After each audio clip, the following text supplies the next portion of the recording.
Good evening. So medyo magulo ngayon dito pero itutuloy ko itong Activity 1, God on Vowsy. First, I want to define the Vowsy in connection of the God. God, the gender and development.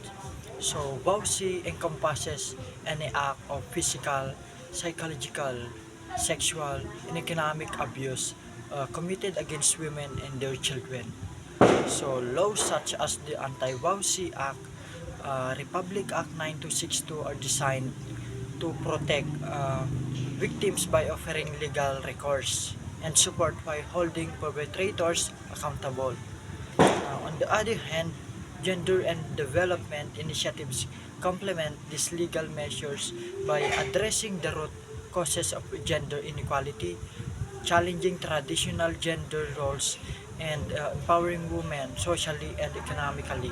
By integrating gender and development or DGAD principles, society not only seeks justice for individual cases but also fosters an environment that prevents abuse through education, economic opportunities, and redefinition of gender norms.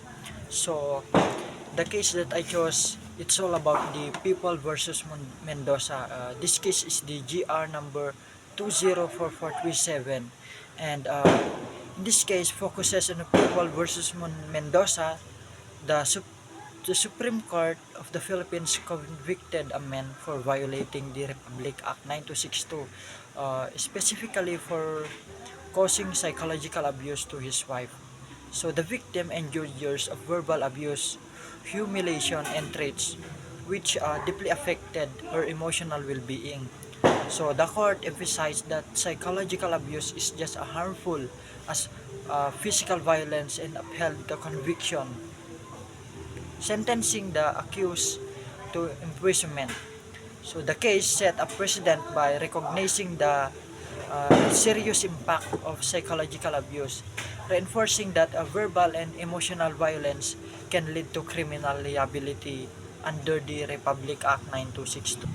In my opinion, in this case, is a significant step on ensuring that all forms of domestic abuse, including the psychological violence, are taken seriously.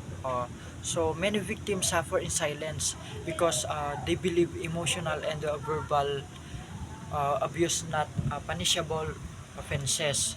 So the Supreme Court's decision proves that the law recognizes psychological abuse as a real and harmful form of violence.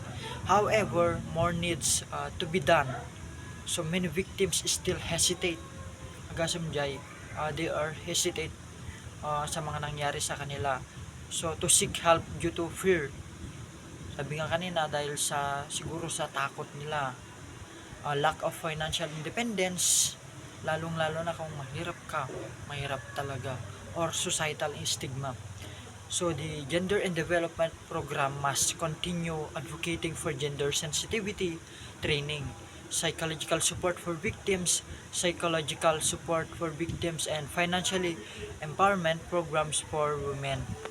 Furthermore, community awareness campaigns should educate people on what constitutes abuse, ensuring that women recognize their rights and that society no longer tolerates any form of violence.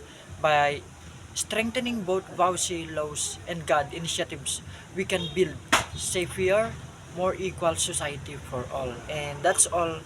Thank you.